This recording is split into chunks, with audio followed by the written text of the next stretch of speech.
It was a waiting game here all day outside the gates at Muskrat Falls, with land protectors on one side, the RCMP on the other.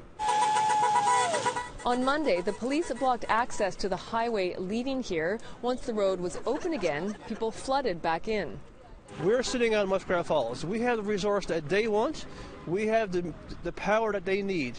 If you want what we own and what we have, you come to us, and we'll do it on native land and on native terms. And if that can't be done, no deal, no discussion, no meeting. I'm here to protest because I grew up here and I like fishing and hunting, and I want to be able to do that when I'm older. The impacts and the high mercury content is going to last for generations. Just, you weigh through those out, it just makes sense to clear cut.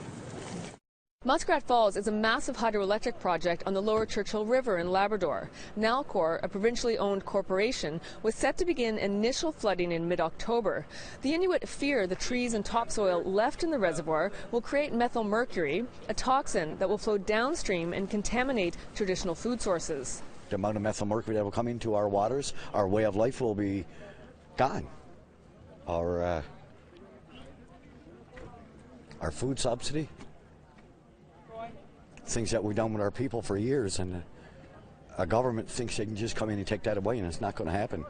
A court injunction keeps everyone on one side of the road, but they're controlling who the RCMP let past the gates. And we were thinking that maybe they were sending an RCMP up by the bus or sending the buses in to get them. So they gave me permission to check the buses to make sure everything's okay. And it is what they said it is.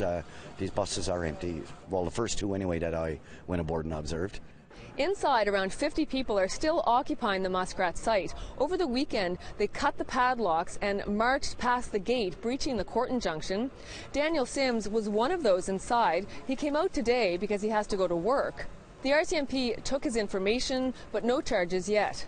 I really didn't want to. It was a hard, long decision to make. I was up all last night.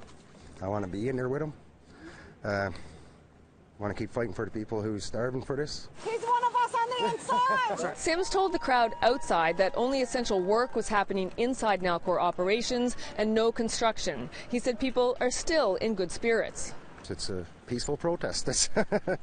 We're just waiting to hear the word, and I guess I'll wait for the forces. But word spread that Nalcor had the court injunction expanded, naming people occupying the site, and that arrests are coming, just no idea when.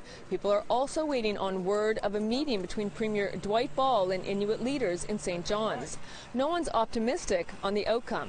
This is a waiting game for us, and we're just waiting it out and trying to keep our spirits high. I guess people are worried that it's going to go the wrong way. One thing is clear, no one here is going to give up the fight to have Muskrat Falls fully cleared anytime soon. Trina Roach, APTN National News, Labrador.